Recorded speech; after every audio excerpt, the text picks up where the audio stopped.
All right. Hello, everyone. My name is Andrew Kraus. I'm one of the co-founders here at InventRight, and we're going to do an hour of Q&A. If you guys could type in yes, if somebody could just, I only need one person to do it, to confirm that you can hear me, that would be fantastic. I see you guys are already asking some questions. So if we'll go ahead and wait for somebody to type in yes. In the meantime, I'm going to give you the basics of what we're all about. Thank you, Kathy. Appreciate it. Nobody else needs to type in yes. We're good now. Um, the basics of what we're doing here at InventRight is showing you a way that you can make money and license your inventions and see them in stores without having to mortgage your house and home. We teach people to do licensing in a very cost-effective way. And when you license to a big company, you don't need to raise money. It's their money. And you don't need to have employees. It's their employees. It's two there. It's their employees. And you're going to tap into existing distribution. So if that big company is already in 30,000 stores, you're in 30,000 stores. So those are three really big things with licensing that enables you to not to have to start a business, not to have to make and sell the product yourself. And, you know, retailers, they really don't want to deal with one product, one SKU companies. So for those of you that are still thinking about manufacturing and selling it yourself, they really don't want to work with you because they're worried you're going to deliver on time. They're worried you're going to run out of funds, and they worry you're not reliable. And then the other thing that they worry about, it's not worry about. It's just like they can't deal with too many vendors. So they got like one vendor that's got 15 products, and they're always coming up with new products. And then they got another vendor that's got 5 products, and one that's got 20 in their store. They make relationships. So the buyers at these retailers make relationships with manufacturers, the people that you would license to, and they like talking to them. So I give this as a random example. I have no idea how many SKUs. SKUs are stock keeping units, guys, and that's the number of unique products in a particular store. And so let's imagine Bed Bath & Beyond has 50,000 SKUs. I have no idea what the actual number is, and I could look it up really pretty quickly, I guess. And that buyer, or there's many buyers in the store for different departments at retailers. And so if those buyers needed to deal with 50,000 different vendors, it just wouldn't be manageable, guys. And so when you come in there and try to sell them your one invention, it doesn't go over very well. And they might really like your product, but they won't buy it from you because you're a one product, one SKU company. Now, when you do what we guide you to do and license a product, now it's not you as this one underfunded, inexperienced company that they don't know will deliver on time, a quality product, safety, all these different things. But it's this big company they're familiar with, and they'll talk to the manufacturer's rep for this big company you license to, and they'll deal with them because they're constantly bringing them new products. So when you license, you tap into those large companies. And you are those large companies when you license to them. So, I always kind of joke that when you're licensing, you can have delusions of grandeur and you're not delusional because your product can be with that big company and that product can do what that big company can do. So most inventors are kind of thinking big with their ideas. And so when you license, you can think big. It could be a product that requires hundreds of thousands of dollars just to get started. It could be a product that's selling, millions of dollars a year, and that big company can handle it, but you never could. And the retailers will take that big company seriously, but they won't take you seriously. So now, don't get me wrong. I've met inventors. I've met people that have started businesses and launched their own product and sold them and been successful, but they're few and far between to how many have failed. Now, if you were not to be able to license a particular product using the InventRight approach, maybe you've only invested $300 in it, $75 in a provisional patent application. If you file it yourself, which is what we guide our students to do, a few bucks on maybe a sell sheet, marketing piece, maybe a few bucks on a virtual prototype, or maybe you cobbled Frankenstein something together, took a picture of it, that's your prototype. So you can always have the financial bandwidth to move on to your next idea. But if you were to venture every product you come up with, and mortgage your house and home, if you don't do it right, you're screwed. You really are. And nobody's going to give you that money. If you haven't ventured products before and sold products yourself, people aren't going to give you, banks aren't going to give you any money. They won't give you a penny for that. You might be able to rack up your credit cards, but that's about the best you can do. So again, there's nothing wrong with venturing your product and selling it yourself. But I find, and Stephen, our other co-founders, found that over the last 21 years, most inventors, they want to enjoy coming up with ideas. They want to see their product in the marketplace, and they want to make money, but they don't want to take all that risk. They don't want to quit their day job or their other business that they have. And you can do that with licensing. So there's my ramble about kind of what we're all about. And we can empower people to do things that they didn't think they could do. They think that they need 10,000 for a patent. No, you don't. $75 for a provisional patent is just good enough. Oh, but I can't do that myself. Hell yeah, you can. Anybody can. I have students that don't have a GED or a high school degree, and they're able to do it. You're able to do it. Then they think, well, I need a prototype. I need 5,000 prototype. I can't do that. It's like, no, you're not selling your prototype. You're selling the benefit of your idea. And you can do that with a virtual prototype that you put in a sell sheet, nice marketing piece that's going to sell the product. So those are two major roadblocks that a lot of people think, I can't afford a prototype. I can't afford a patent. I don't know how to make a prototype. Well, you don't need to do any of that. Okay. You file a provisional patent and you put together a presentation so they understand the benefit of the product, which is what at the core of what you're selling. So anyway, we're doing a whole hour Q&A. I won't keep rambling about that, but I think it's very, very important. Also, make sure to sign up for a free webinar series. I don't have the link right up here, but before I leave, I will find it and I'll put it in the chat. If you go to, I will type in our website though, because there's a bunch of free resources there. And you can find both things that I'm going to talk about right now. I just typed that into the chat, inventRight.com. So one thing that you guys should check out, go to inventRight.com, and at the top right-hand corner, there's little blue buttons, free resources. We've got a ton of free resources there. I would say the most amazing free resource we do have is what you're on right now, our YouTube show, which we have hundreds and hundreds of videos. I forget, I don't want to misquote. I think it was around 800 plus videos. I don't want to make that statement if it's not true, because I'm all about being accurate. But it's a lot of videos. And then you got our books. But if you go to inventRight.com and you click on free resources at the top, a lot of great resources you can check out there. The other thing, if you go on our website, I think there's a pop-up that's popping up right now. Sign up for our year-long webinar series. Every month, we're covering different steps in our 10-step system, pretty in-depth. And if you sign up for that, you can watch the one we did last week on step number 1, which is a very important step. Very few inventors do that step right. And there's some really nice tutorials in there on how to study the marketplace, and also a little video on how to do some basic patent searching. We didn't get fully into it. So check that out. That's all on InventRight. So let's jump in here. I might need to wear my glasses at some point here. So Richard says, I got Become Professional Inventor. That's one of our books that my partner Stephen Key wrote. Become a Professional Inventor. I like that it has about 200 pages of Q&A with heads of companies and forms to use and examples of sell sheets. Can you expound on the value of the new book? Yeah, I think one of the biggest things that people get from the How to Become a Professional Inventor book is that you're thinking about it from a company's perspective. So a lot of times inventors are so wrapped up in themselves and their own product, they're not thinking about what's the company thinking? What's this person in the company that I'm talking to thinking? And I would say another thing that we're doing with our students, our coaching students, is we do this program called Bridging the Gap. And we just had a company on today, this morning. And what they do is they get to see the person.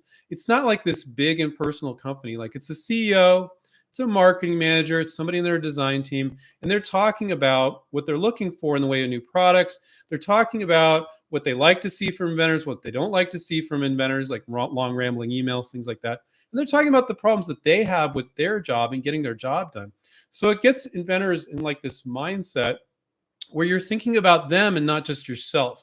A lot of inventors, or a good percentage of inventors, I wouldn't say a lot, but a good percentage of inventors are just kind of like forcing it on this company, and they're not reviewing the company's product line.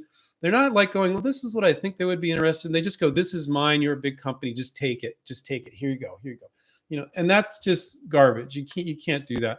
So on these Bridging the Gap meetings and in the book, professional inventor, Richard, I think we're helping you think like these companies. How are they thinking? What is it like to receive these ideas from inventors? Like, that's really cool. And especially in the book, How to Become a Professional Inventor, what you realize is there is no one way. Every company is different. So for instance, some companies like, oh God, it has to be like really, really cool. Like it has to be like kind of really different, pretty big point of difference in order for us to be interested in a new product. And other companies are a little risk adverse and they're like, we just kind of like slight changes. Like it's going to give us a leg up over the competition that's in our space. Every company's different there. They're different with how they receive ideas, how they review ideas, and what they're looking for. They're all different. So, but there are definitely hard and fast rules that we teach our students at InventRight that tend to be true. So when you're watching our YouTube show, because we get people watching a YouTube show and they later become a student, and this happened just the other day, and they're giving the coach a hard time because they're like, oh, no, no, no, no, no. I know this is right because Stephen or Andrew said it on a YouTube video.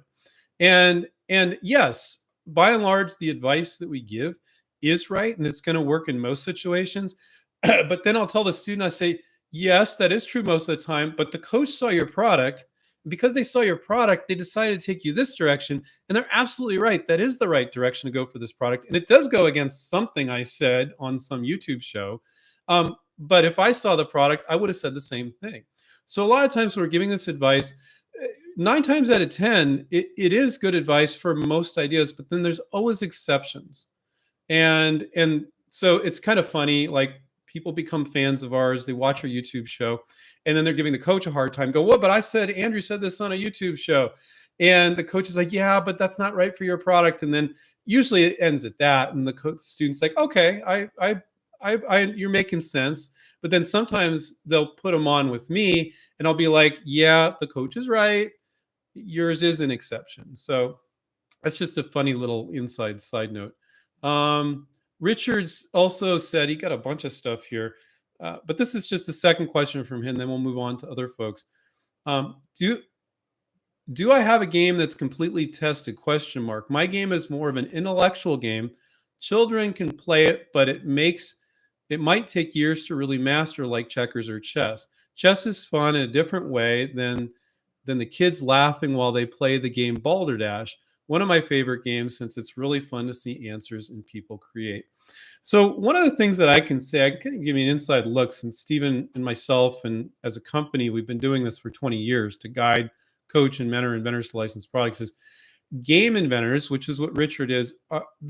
Inventors are already really passionate about their ideas, which is great. But game inventors, they take it to another level because they play it with their friends and family that then confirm this is a great game, you should sell this game, and et cetera, et cetera. So the best advice I have for all game inventors, Richard, this isn't specifically for you, is take it down a notch. So yes, you love it, your family loves it, but kind of get out of your own head. How do other people enjoy playing it? What are some of the issues with it? Fix those issues. And don't say things like everybody will want it. Be smart about it. And you are, with kind of what you're writing, you're making observations about different games appealing to different audiences. And so when I see an inventor said everybody will want this game, I'm like, is it for kids? Is it for adults? Like, what's the market? And with game inventors, like the toy companies or game companies, they like a little comparable. It's like this and this, but with a twist or something. They like that. They can wrap their head around it. So I would advise you, Richard, if you have a game, make some comparisons in the email when you make the submission with that whatever video or sell sheet you have about like how your game is kind of like this and kind of like that, just to intrigue them. Okay. Let's see. Leon says, thanks, Andrew. How do I find more companies to pitch to? Well, you figure out where your product would end up, and you're going to approach the companies making somewhat similar products in those retailers. So a lot of inventors, their list is, well, most inventors, almost all inventors that are InventRight students will not reach out to the 20, 30, 40, 50 companies that our students do. That's one of the reasons that our students are successful, is they're not reaching out to a few, and what they're sending is good. It's I'm not talking about the product itself. I'm talking about the presentation. So they need to get your product in 6 to 10 seconds. If your presentation isn't accomplishing that, you're wasting your time. You could reach out to 50 companies.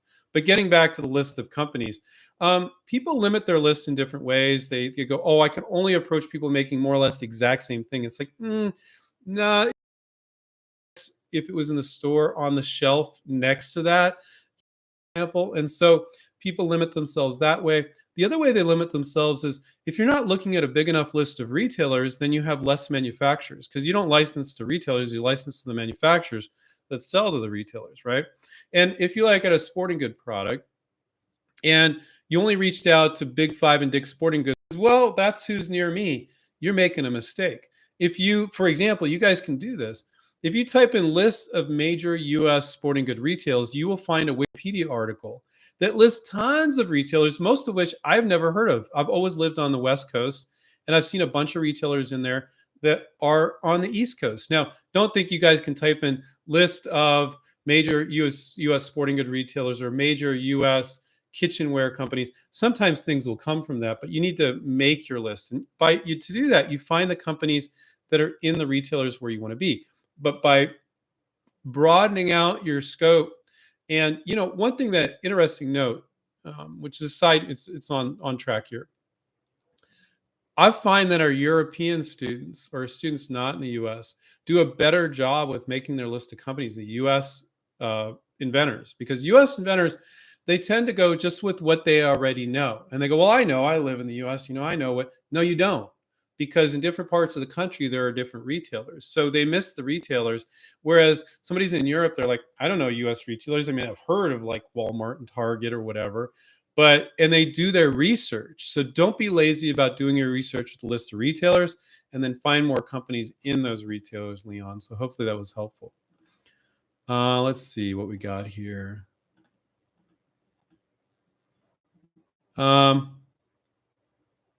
Okay. Jennifer said, happy balance of a market is there for novel ideas for special days. So, this is perfect. So my business partner, Stephen Key, who's our other co-founder here at InventRight, in the early days, he used to do novelty products. And he had this little dart, suction cup dart, had a suction cup on the front of it. It's a little dart. And it said, I'm stuck on you, had a little heart on it, right? Okay. So this is obviously for Valentine's Day, a suction cup dart with a heart on it. I'm stuck on you, and you give it along with a gift or a card or something like that. The downside of that is it sells a bunch on that holiday, and then it doesn't the rest of the year, right? Also, with novelties, they tend to like do it one year sometimes and then never do it again. So if you license something to a company and they go, "Oh, that's so cute, and we're going to sell that at Valentine's Day," and it sells for one season, never sells again, those royalties aren't going to add up. Now, there are other novelty companies that might sell that. Hey, this just sells year after year. We're going to keep selling it, but they like to keep it fresh. People are like, "Oh, I've seen that before." With the little dart that says "I'm stuck on you" and has a heart on it, I could see that selling at least for a couple years, you would think, right? But they kind of know their business. They have a gut and they always want to keep it fresh.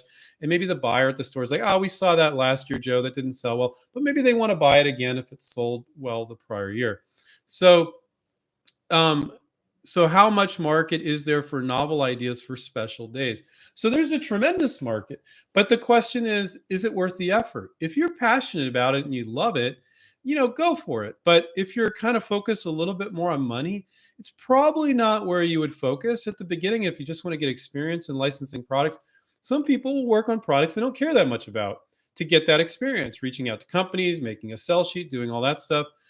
In that case, like with that suction cup thing, like Steven, he didn't file a provisional. Provisional didn't exist back when he did that. It was eons ago. But he wouldn't probably bother to file a provisional on it. Not telling you guys to do that, because I'm not offering legal advice today, and that's my disclaimer. So anything I share with you today is not considered legal advice. But when you get in the area of novelties, some inventors or students that are doing novelties, they have to pitch so many, and they're just like a idea factory when it comes to that. They're not filing PPAs on every idea. We advise our students to do that, but sometimes you just don't bother. So it can be a lot of fun, Jennifer. I know Stephen who was doing that. He had a lot of fun with it. But after a while, it just kind of seemed like a job because he did it and then he'd have to do it again with a new product because they only sold it one season, you know? Um, let's see. uh, MRGF78 said, "I made it. Can we start now?" Yeah, you got to get a better handle, man. And by the way, I'm just kidding. Type in your first name if you want me to read your first name. Otherwise, I'll read whatever your handle is. Either way is fine. I don't care. Um, oh God, this is easy. James says, "I'm having a hard time finding contact information for a lot of companies. Do you have any advice?" Type the company name in and space company website. It's so easy to find companies' contact information these days. There's a lot of different websites, Zoom Info, others, where you can type in companies. But I would just type it into Google, XYZ company space company website or something like that. But sometimes you'll type the name of the company and you just get more retailers where you see their product because their company name was mentioned there, but it's usually not too hard. The part where it gets a little difficult, James, is if it doesn't say the company on the package, and you don't need to go to the store to do this, by the way, guys. Sometimes on the online listings, it will show it quite often. And then maybe if not, you can actually, in some websites, zoom in on the picture and see, oh, it's sold by XYZ company. Another trick that I'll teach you is if you find a company that you're like, oh, that would be a great company, you see their product, but maybe it doesn't list the company name.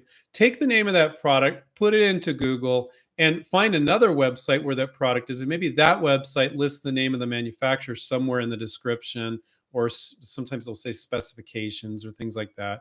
But these days, God, it's so easy these days compared to in the past. Okay.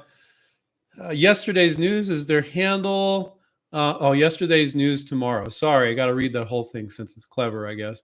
It is clever. What are your general thoughts on submissions through a portal? Steve and I have been talking about this. I think it's fine. Again, like in our book, How to Become a Professional Inventor, our best-selling book, which is the one you guys should get if you get a first book of ours, is One Simple Idea. So for the gentleman earlier, it was talking about how to become a professional inventor. You have to get One Simple Idea by Stephen Key. That's my business partner. We did that book together. You definitely have to get that. But let's see, what was the question? What are your general thoughts on submission through a portal? So the reason why I was mentioning those books is because in Professional Inventor, I was saying that all companies are different. So some companies create a portal to be a black hole because, to be honest with you, not to receive ideas from the outside makes you look archaic. It makes the company look old, not innovative, not forward moving. But some of them aren't completely ready for it or don't know how to handle it. So they do create a portal because it makes them look cool. It just does.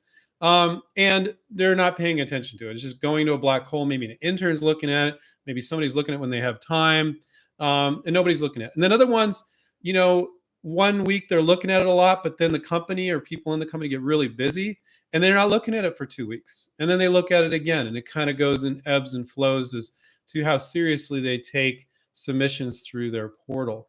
And then other ones take it very seriously and they're lightning fast to get back to you. I don't find that to be most. Or they review everything, but it takes a couple weeks to get back to you, and you should read on there so you're not pestering every 2 minutes. But to be honest, who is asking that question? Oh yeah, yesterday's news tomorrow was the handle. If you're just submitting through portals, and I do get inventors going, well, I'm just going to find every company that has an inventors button and a portal. And I'll tell you, you probably never license a product if you do that. You're like, and so the logic is, well, I have confirmation that I know they're open to my ideas. Okay, not really, based on what I just told you, but maybe. And so those are the ones I'm going to go after. You're never going to license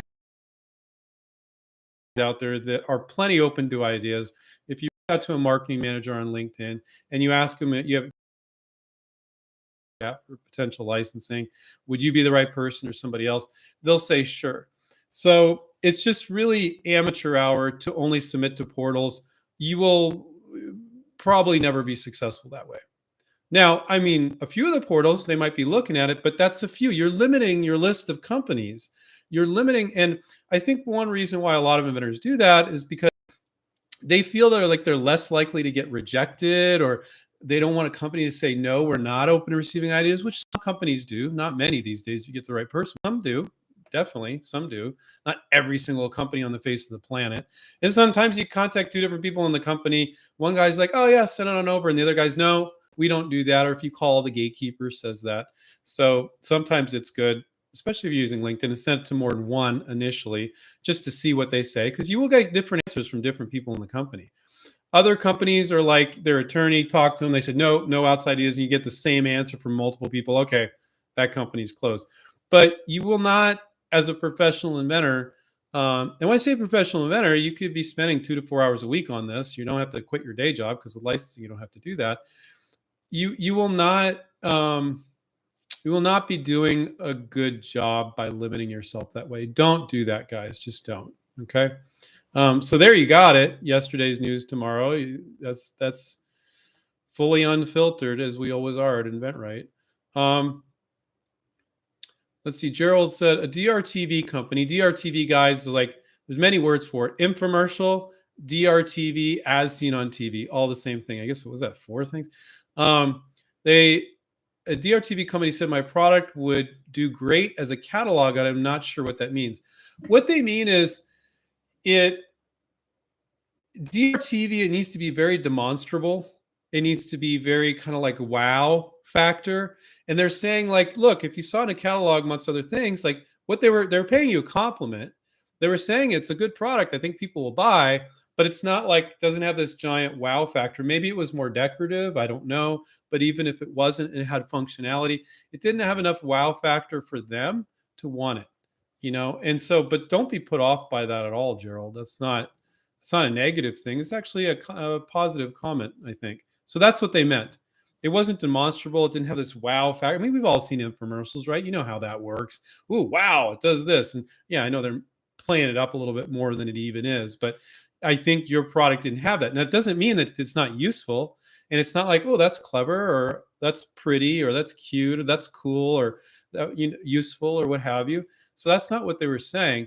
But most products, Gerald, this might make you feel better, will not fit into the DrTV infomercial as seen on TV mold. Most will not. But every inventor, like, because it kind of feels like a get rich quick vibe, which it is, kind of a get rich quick vibe, they want to submit whatever they have to DrTV. So you got to learn what DrTV is looking for, and just do that by looking at the types of products they have. I mean, I could ramble and give you my whole spiel on DrTV, but just go to websites that have DrTV as seen on TV products, look at them, and they go, okay, that's what DrTV is, and you'll draw conclusions, if you look at that. So hopefully that was helpful.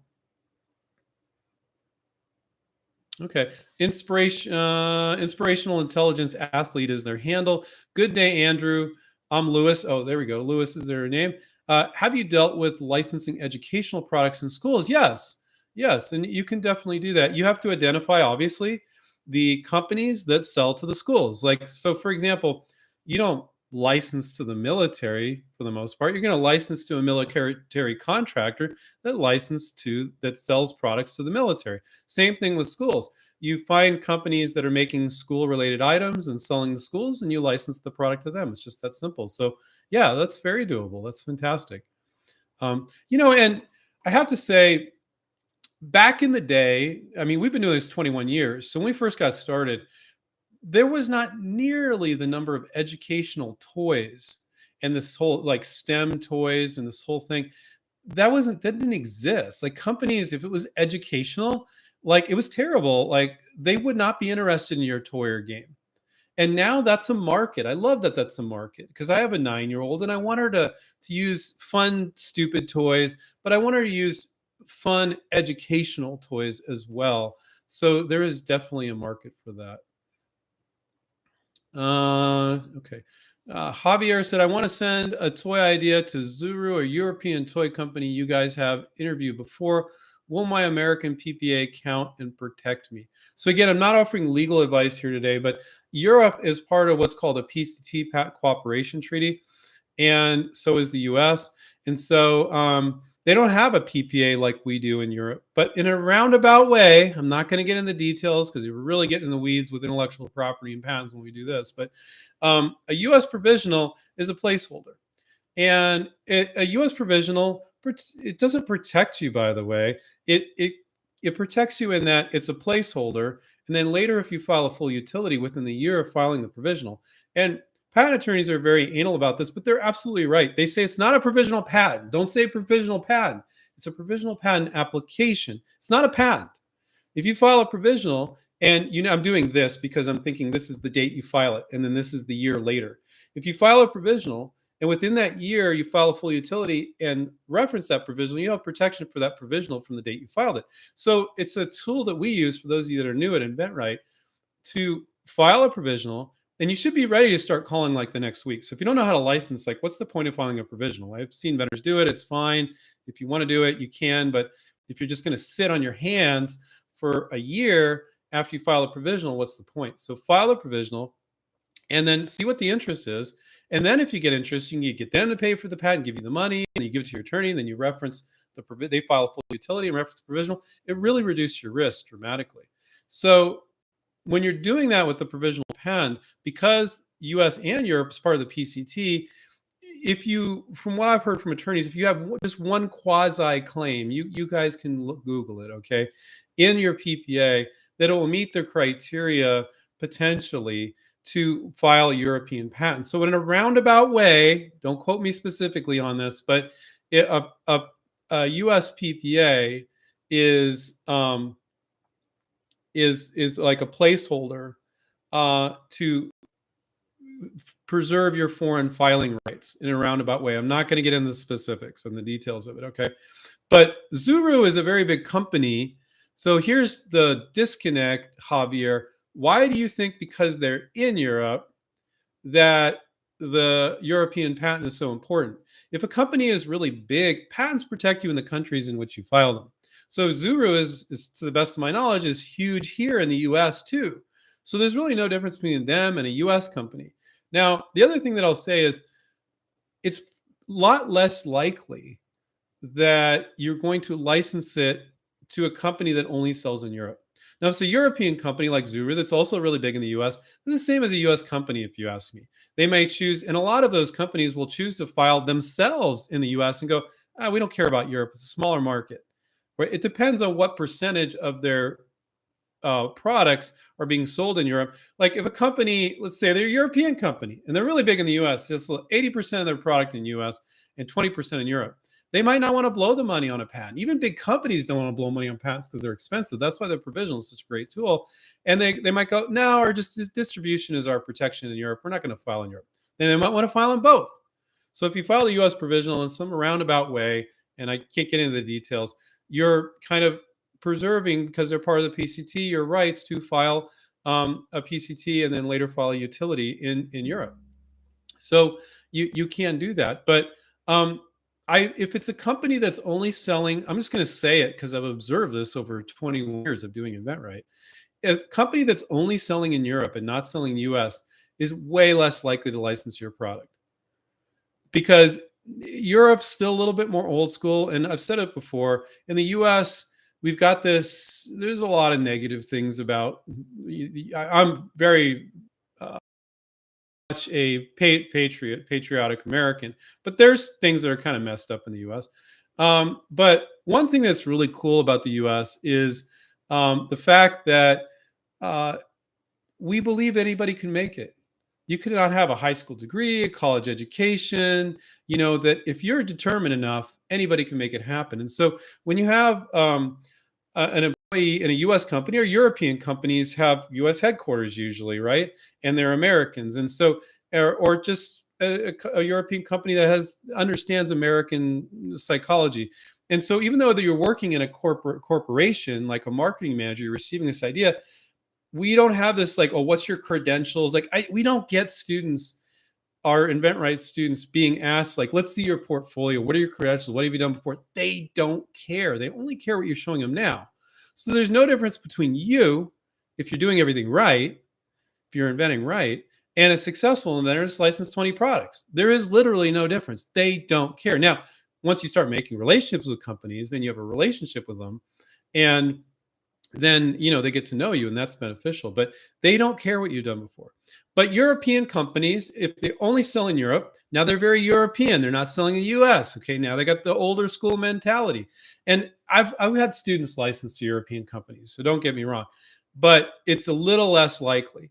Definitely a little less likely, because they're like, well, you're just an individual. You're not a company. You're not whatever. And American companies, they don't care. And there's a lot of European companies that don't care either, but some of them do. So I wouldn't get too obsessed with European patents, is what I'm saying, Javier. Yeah, but it's a good question. I rambled quite a bit on that one, but I think it was good info. Let's see. Oh, yeah, this is intriguing. Jennifer said, "Can you tell a motivational story about recovering from a deflating licensing situation? Company says yay to licensing, and then there's a big letdown." Yeah, I can talk at length in many different areas with that. So let's start at the beginning. So because we guide our students to reach out to 20 or 30 companies, not 2 or 3 like most inventors would do. Well, to be honest, most inventors wouldn't even do 2 or 3. But I see people spend 5,000 on a patent, 15,000, or sorry, 10,000, 15,000 on a patent, 5,000 on a prototype, and their attempt to reach out was 2 or 3 of their favorite companies, and then they think they're done. Oh, it didn't work. I'm like, are you freaking kidding me? No. So, but because you're reaching out, our InventRight approach is to reach out to 20 or 30 companies. It's common that you might get interest from 2 or 3 or 4 or 5. Other times you get interest from 1 or none. But so let's talk about Jennifer's question. Jennifer is saying, what are some different scenarios in which you get the interest and then boom, something happens? So first of all, initial interest is not a done deal. So because 5 companies show interest in your product after you reached out to 30, they showed interest. It doesn't mean it's a done deal. And you're going to need to talk with them, and they might determine that, oh, we don't like it because we just changed our mind because of this. Now, because they decided, and you should always get on the phone with talk with them, by the way, but because they decided they weren't willing to get on the phone with talk with you, doesn't mean it's a closed deal. And I think a lot of people are so excited, but getting that initial interest, it's a process. They may ask you a few questions. You need to ask them a ton of questions. When you talk to a company, you're asking them at least 50% of the questions. You don't get on and go, okay, bring it on, and you're just going to answer questions. You won't close licensing deals that way. And that's why we have a negotiation coach to guide our students and prep them before every call and tell them what to say before every email. So when you get interest like that, maybe there's manufacturing issues. Like the companies, so Jennifer was asking for specific situations. So they just love your product. They talk about that they love your product. And then you give them enough information. They're like, oh yeah, we got enough info. We'll get some quotes overseas. And guess what? It comes back. Jennifer wants to know the whatever situations where they're like, yay, and then boom, roller coaster ride. And they come back and they're like, we're not going to be able to make this at a reasonable price. With the way this is designed, we're going to have to sell this thing for $39, $40. And we just don't think people are going to pay more than $19.95 for this thing. And, if that happens, you should get them to tell you, what's the issue? What's the manufacturing issue? And then you say, let me think on that. Let me see if I can come up with something. But maybe you can't come up with something. So they're like, there's no way we can make this and sell it for $19. We're going to have to sell it for 40. And we just do not believe people will pay that much. We know people won't pay that much. So that would be an example of yay and crash. Okay. There's a lot of different scenarios that can happen there. There's just, if you want to come up with some weird scenarios, you're in the midst of doing a licensing deal. I've seen this a couple times, and the company gets bought out by a bigger company, and they say everything's on hold. And then that person gets laid off, because that's what they do when they merge companies. And it's like, well, but I was talking to Sally, and they're like, we don't care. We're not doing anything from before. Other times I've seen it move forward, but you wanted me to give you some scenarios where it's like, yay, and crash. Maybe the company, this doesn't happen as often as you think, guys. The companies are not patent obsessed, a lot of them, but some of them are. And they're like, oh, no, we just don't think we're going to get a solid patent on this, or that you're going to get solid intellectual property on this, unless it's solid, which is bullshit, because any company that really believes in a product, it's not about the patent. It's like, if they believe in their distribution network and they're big enough and fast enough and have enough money and have a great workforce to get it out there, it should not be all about patents. But some companies will come to that conclusion, and now they're making it about the patent. Okay. And I don't see that very often, guys. You guys, inventors typically think that that's the major issue, and it's just not. It does happen though. So that would be another scenario. I can think of a bunch of other ones, Jennifer, but I think that was pretty good. I do want to answer some other questions, but hopefully that was helpful. So, well, I'll do one other. Just because you sign a licensing deal doesn't mean it will get launched. Like, they have minimum guarantees. We guide our students, and our negotiation coach guides them through. Make sure everything's in the contract, so if they don't perform, you can take it back. But sometimes different things happen within the company, or they fail to do a good launch. Maybe they didn't do something right. Maybe they just got distracted, and they're like, oh, that didn't sell well. We tried it. And you're like, well, but you did this and this wrong. And they're like, no, we're here you go. You can have it back. So that happens sometimes. Sometimes that in that scenario, they launched it and it didn't do as well as they thought. And it comes back to you. But what's great about that is that you didn't take the risk. You didn't risk your finances, all of your time, or mortgage your house and home. So, that's great. You got them to take all that risk, and they're okay. They're a big company. They take that risk. They're big boys and girls. They can handle that, but it might bankrupt you. So, so they tried, it didn't work. The other thing is sometimes it doesn't get there, and you're going to have to call them out on it. Maybe you help them, and then it goes forward, with something like, okay, guys, what are you having an issue with? Oh, here's my suggestion. Oh, that's great. Yeah. We didn't think of that. Because sometimes people in corporate America aren't as creative as us, most of the time they aren't. Some companies are, so you don't want to beat them up too much. But but they failed. They just decided, they changed their mind. They decided not to launch it. In that case, they have to hand it back to you, because you should never sign a licensing agreement that doesn't have performance clauses. You're never selling them your idea. You never want to say, I want to sell you my patent. I want to sell you my idea. You're always renting or leasing it, and you call it licensing. So if they don't perform, you get it back. So that happens sometimes too. So that was a lot, Jennifer. Hopefully that was helpful. I'm sure you like that. Let's see. I want to try to get to some people that, Thoughtful Jones, I see you have a question, but I answer yours all the time. Glenn, I don't recall it. Sorry if I don't remember, but I don't recall getting a lot of questions from you. And so let's answer your question. I want to get to some people that I haven't gotten to yet. That's my point. Sorry for rambling. Hi, Andrew. Is there a deadline or a certain time period involved in renewing a provisional patent? You don't renew a provisional patent. Okay. I never received a notice. Is it up to me to renew? Yes. If so, how long do I have to renew? So you can't renew it. When you file a provisional, you get a year from the date you file it. And if you don't file a full utility and reference it, it's as if it never happened. Okay. Now, you can file a provisional again. Let's say you haven't made public disclosure of a product. Okay. You can file that same provisional. Let's say it ran out a month ago. Okay. It was 13 months ago. It ran out a month ago. I could file that same thing today and get a year from today, providing you haven't made public disclosure. So there is no renewing, Glenn, a provisional. You file it, and then within a year, you need to file a full utility and reference it. And within that year, you should be working your butt off to try to get a licensing deal. Because if you can't get in a year, you shouldn't be filing a patent anyway. That's our approach. Okay. And if you get some improvement to it that you came up with, maybe based on feedback from a company or on your own, you can file 2 provisionals, file a full utility, reference both provisionals. So you don't renew it. You got a year. That's it. Now, it's not really it, like a patent attorney will make you believe. You could file another one again, but it's a year from the new date. They are not connected in any way, shape, or form. The only way they're really connected is you file multiple within that year, then you file a full utility and you reference those 2.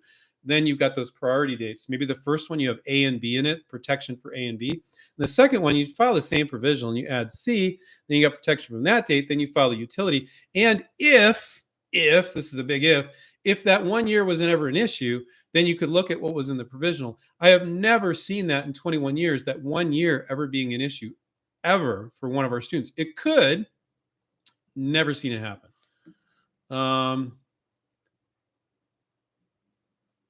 okay. This is Dave said, "Hi Andrew, do companies pay royalties based on gross sales or net sales?" So that's a great question. It's whatever you agree to in the contract, and you should really, you've got to define net. It's usually on some sort of net, so you don't want them taking out all sorts of royalties where your 6% royalty is now down to 0.5%. You don't want to do that, so you have to define net, like shipping charges and other stuff. You have to define how you're getting paid royalties, usually on the wholesale price. And then you have to define that if they're taking stuff out. Usually we're pretty strict with our students and the companies that they're working with on defining net. It's really common that we get licensing contracts that don't define net, or it's defined, but it's kind of unclear as to different points. And we will always, every single time, get into the weeds there, because that can really screw you up. And now I don't have any of our students having that problem, because if you ever get a licensing agreement and you just signed it, you just made a giant mistake. And I talked to inventors that have done that. We've never received a licensing agreement in InventRight that was good to go, ever. There's ones that were like, whoa, this is really good. And other ones like, we got to bloody this thing like you wouldn't believe. But we've never gotten one where it's like, oh, just sign that, we're good. Never. Okay. So, and one of those things is defining all the things in net. So there's going to be some sort of net sales. And it's easy to track when you do the wholesale price, because it's the price they sell to the retailer for. So that's trackable. You can't track on retail price, guys, unless the company's selling direct at retail, then you can. But if they're selling to a retailer, which most companies are, although it's interesting how things are changing. So much stuff's going direct, or Amazon or whatever. But you have to define net, because they could take out all sorts of other costs. Very, very important there. James said, "I only need help with contract negotiations. Can InventRight assist me?" Unless you've licensed products before, James, I give it a 99% chance you're wrong.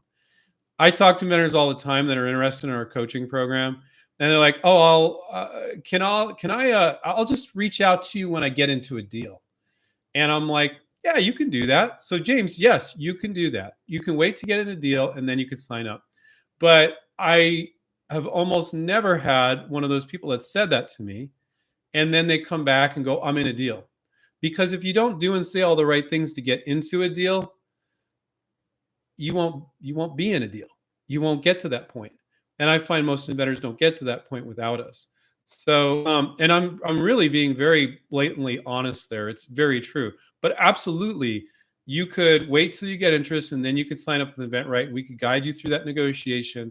But it's probably fairly likely you mess something up with a PPA, you mess something up with your research, your sell sheet sucks, you're reaching out to the wrong companies, you're not reaching out to them the right way.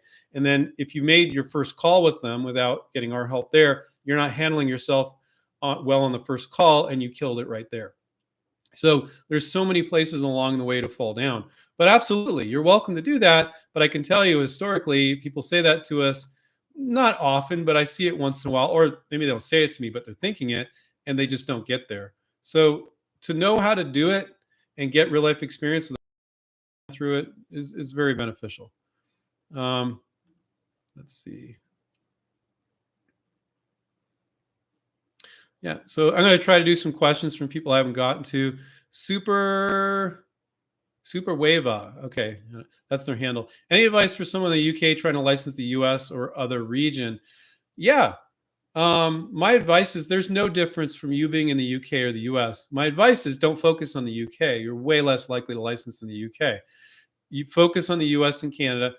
If there's European companies or UK companies, fine, reach out to them. No problem. Absolutely. But you're way less likely to license there. You're just US companies, Canadian companies are more open, or European companies that are really big in the US and Canada. To me, that's the same as a US company. Okay. But don't limit yourself to your geography. And that goes the same for if you live in some little town, I've had people like, oh, I live in a little town in the Midwest, United States. Nobody's going to take me seriously. I'm like, okay, maybe your economy there is terrible in that little town, but the world is a small place right now. I would never limit yourself to that little town. They don't care where you're from. A good new product's a good new product from anywhere. So, but if you're living in the UK, the mistake that I see people there is they go, well, I'm in the UK, so I can only license UK companies. No, no, no, no, no, no. That would be a giant freaking mistake. Don't do that. Okay. And you'd probably be really proud to license to a UK company. Great. Reach out to them too. But I'm telling you, you're a lot less likely than a license to a US or Canadian company or a European company. There's plenty of them that are big in the US. They're the same as a US company, if you ask me, as far as openness, you know. Let's see. Kathy said, have a PPA or sell sheet. Do I have to include how much it costs to manufacture before I pitch? It can be made with different materials. Absolutely not. I wouldn't do that, Kathy. You're going to look like you have mud on your face. You're never going to be able to get, let's say you do get some quotes. The prices you get as opposed to this giant company are going to be way off. So you're just screwing yourself if you tell them whatever costing you got. Let them figure that out. Don't do that. Now, am I saying you shouldn't do some basic research? Look at similar products and go, well, if they can make that and that for $19.95, that for $24.95, and I just change this over here, and you tell them that, yeah, that's okay. But don't give them quotes that you got. They'll just be so ridiculously higher. You'll just be shooting yourself in the foot. Okay. Super Waves says, is it possible that you guys would consider helping someone for a percentage of royalties on the product?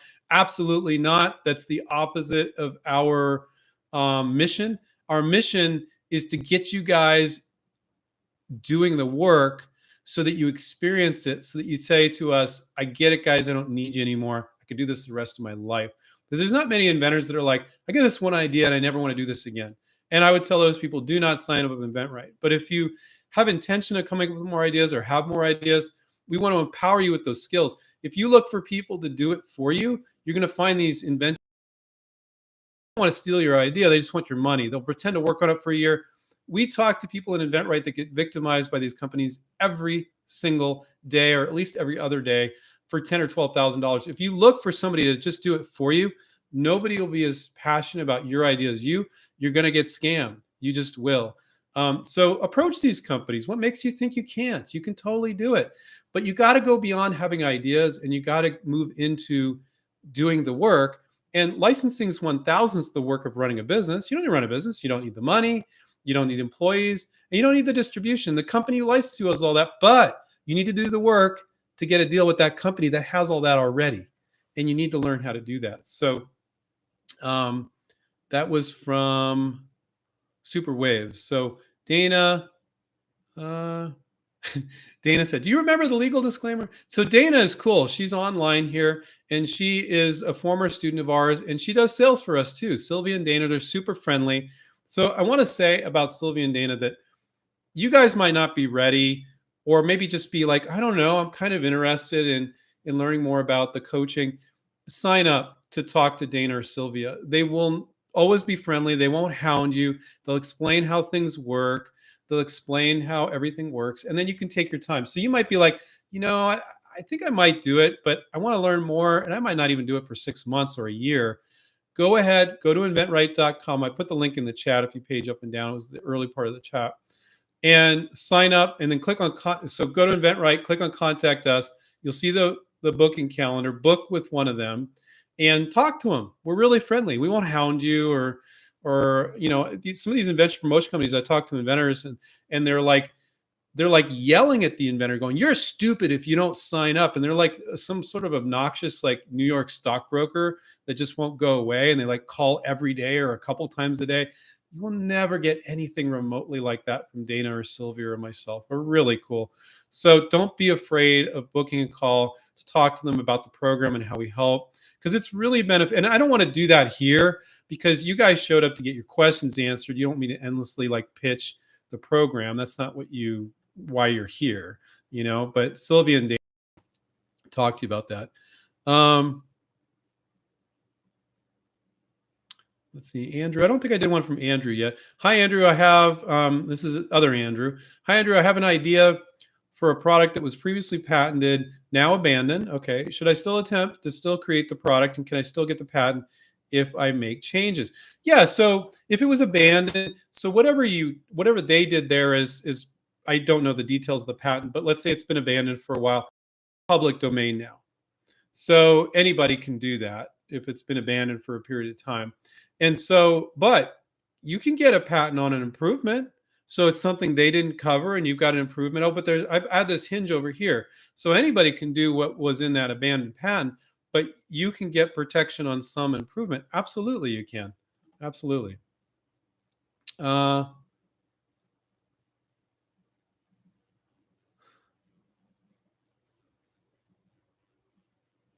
oh, Matt said, this is interesting.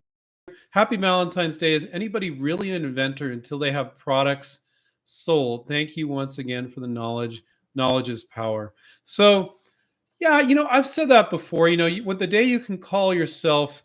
This is my definition. I don't think that's true, quite, Matt, what you're saying, but I think it's close. I would say it's not the day you have a product on the market. The day that one of you reaches out to a company to license it, that's when you can call yourself an inventor. Not because you filed a patent, not because you made a prototype, but the day you reached out to your first company to try to license it, that's when you call yourself an inventor, right? And publicly, when you approach companies, I like to use product developer rather than inventor. Although Stephen, our other co-founder, thinks that that's kind of changing, becoming more cool. It always has been if you want to get publicity in the media. You reach out, I'm going to define it. You asked me, Matt, when you reach out to that first company, because that's when things can happen. If you file patents, make prototypes, and everything's in your garage, and you tell your friends and family ad nauseum about your inventions, but you never reach out to a single company, are you really an inventor? If you're an artist and you have all your artwork in your garage and you never try to sell a unit or get it in people's hallways or a museum where people can enjoy it, are you an artist? Yes and no. But if people can't really enjoy it, that's the whole part of being. Maybe as an artist, you're like, I just do it for myself. Okay. In that respect, you can be an artist. But I don't think most inventors want to invent just for themselves. They get tremendous pleasure out of coming up with a new innovation. Your goal is to see people enjoy it, right? And if you never call a single company, that's never going to happen. So to me, you call yourself an inventor when you reach out to your first company. That was a great question, Matt. I really like that question. Um, a different Mike said, "Oh no, so that was Matt, and this is Mike. Andrew, my name is it says Mike actually. So no, Mike. Yeah, okay, got it. Never mind. You guys don't care about the name. You and Stephen are invaluable when it comes to inspiring inventors. Thank you, thank you. I wear that as a badge of honor. That's great. There are so many negative forces that new green inventors run into, the people taking advantage of them.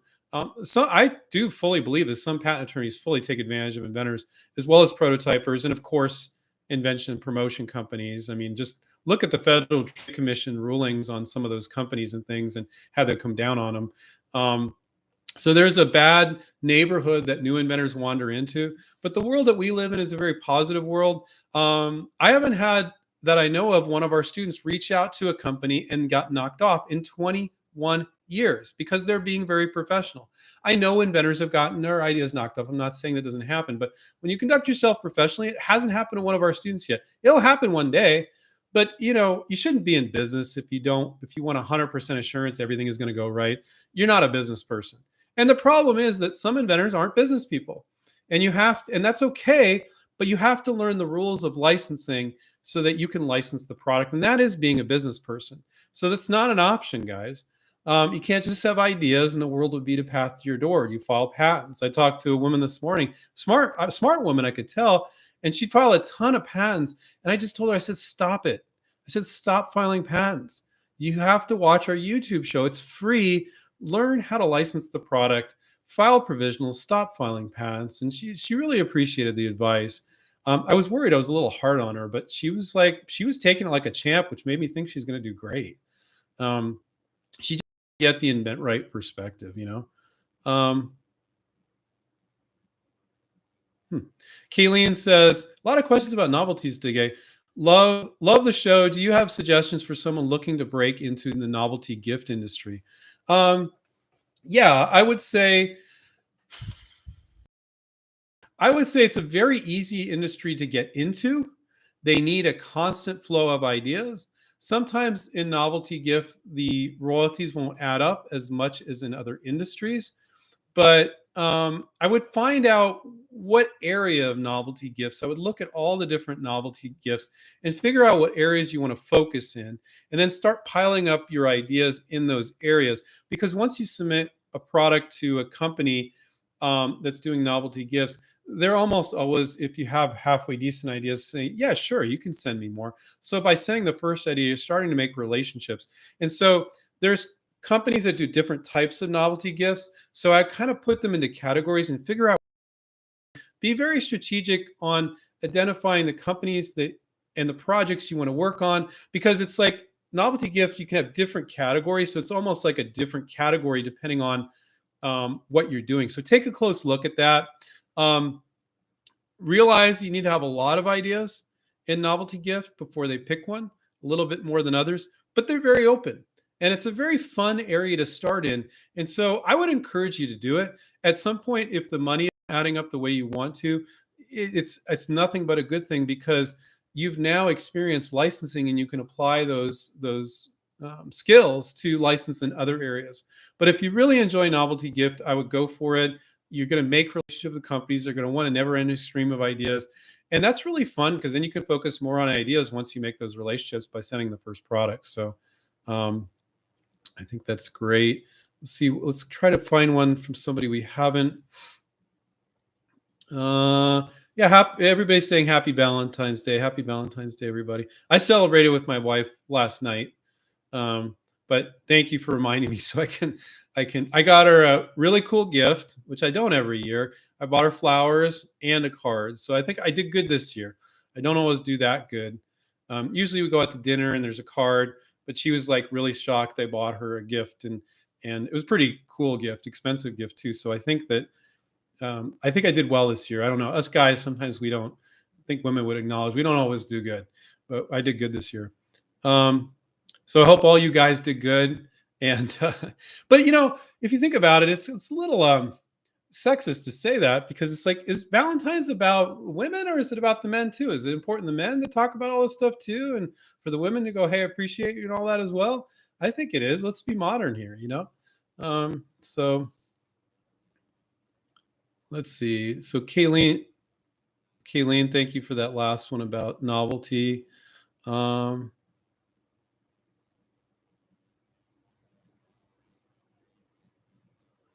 Mike said, love your response to Jennifer's question on different company letdowns. Yeah, we're all about keeping it real, guys, here. Thank you, Jennifer, for asking that question. Yeah, he's saying thank you because Andrew really rambled on that one, gave us a lot on that one, so, which is good. Good for you guys. I don't know what that means. Charles said, can I invent? Oh, well, you're talking about another company. So we're not that company, Charles. We're inventRight. So I can't comment about another company. Sometimes people get us confused, or the polar opposite. So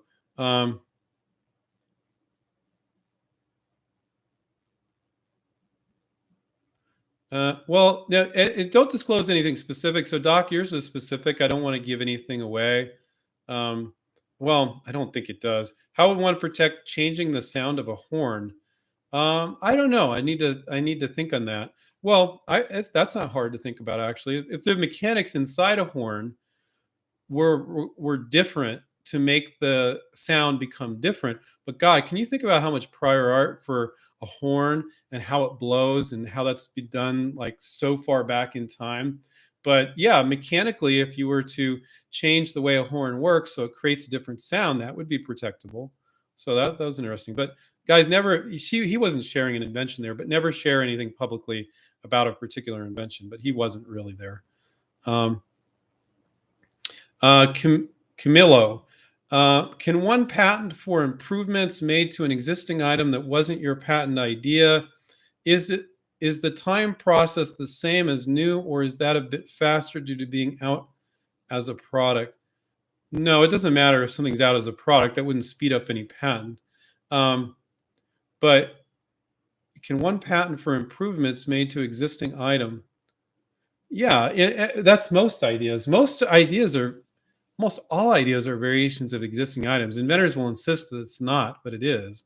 And I can, every single time an inventor challenges me on that, they go, "Oh, there's nothing like mine. There's nothing." I'm like, "No, there's this and this and this." I can always prove that there is. And it depends on how you define nothing like it, right? There's other products that kind of serve somewhat the same benefit, things like that. But yeah, you can patent improvements to an item that's on the market, absolutely. And it's no, it doesn't mean you'll get a patent faster if that's what you're saying. Sometimes it's hard with the text to fully understand some of these questions. Alexandria said, "Tell me to go kiss my wife." Okay, I'll do that. Kind of inappropriate, Alexandria. I'm feeling uncomfortable in the moment. Oh, I'm just kidding. Let's see. Oh, we're 9 minutes over. Wow. Okay.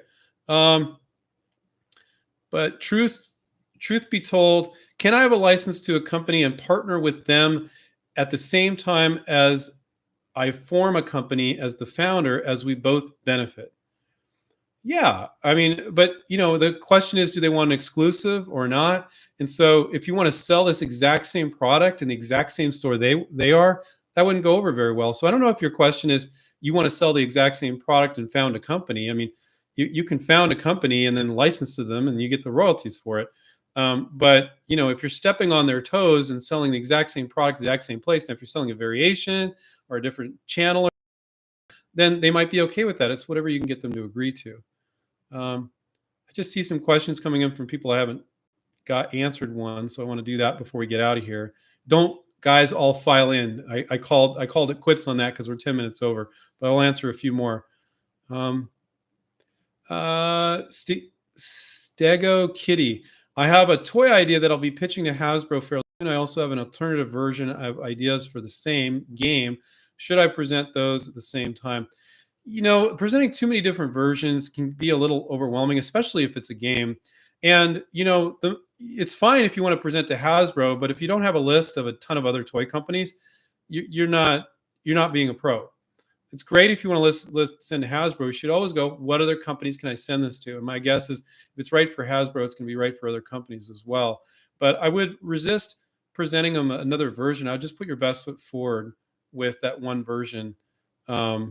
You might mention it as a tease. I have some other versions if you're kind of interested but not sure about this or something like that, but not actually send it. So it's hard to know without seeing it.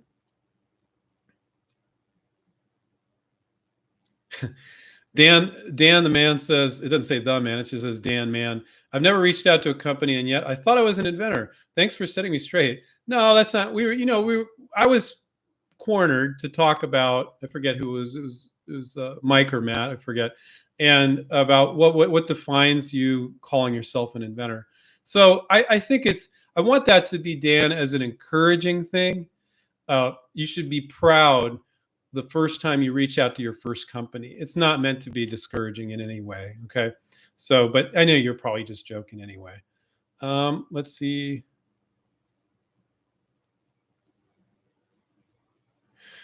Charles says, can InventRight help to prepare a provisional patent for an innovation to an existing program? I don't know what you mean by program. I think you're saying product. And so we give our students some software we developed with a patent attorney that will help you file your own provisional patent.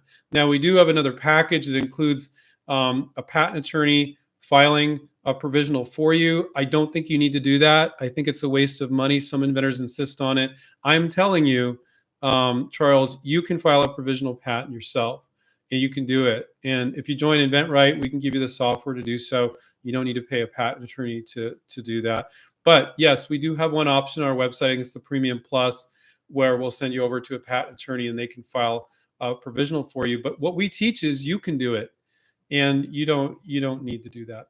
So thank you for all the thanks, everybody. I want to encourage you guys to go to inventright.com. It was at the top of the chat, to do two things. take advantage of all our free resources at the top there on that little blue button. And find on our website, it's a pop-up that pops up right now. Sign up for the year-long webinar series where we go over all the steps in depth, and you'll get to watch the one we already did on the first step, which was a really great webinar. You guys will like that. The other thing that I'll say before I go is I spent a whole hour of my time for completely free to answer your questions. The way you can say thank you to me, because I think YouTube is a community and InventRight is a community. The way you can say thank you and contribute to the community is click the subscribe button, click the little bell icon. It does mean everything to us. And then watch a bunch of our videos, which are all completely free, 800 plus videos, and click the thumbs up button if you like. If you don't like one, hey, just don't click the thumbs up button on that one. And so that's the way you could thank me. I'd love to get us up to 80,000 subscribers. We're 50,000 something. I don't even look, to be honest with you, because I try not to track things that way. When an individual, a person tells me you helped me, that means something to me. It does mean something that the numbers go up with our viewership, and at 80,000, if you guys know your goal is to license your product, I was helping you do that. If you know our goal is to reach 80,000 subscribers, whatever you can do to help us reach that by subscribing would be fantastic. And I remind everybody to take care and keep inventing. See you guys. Bye.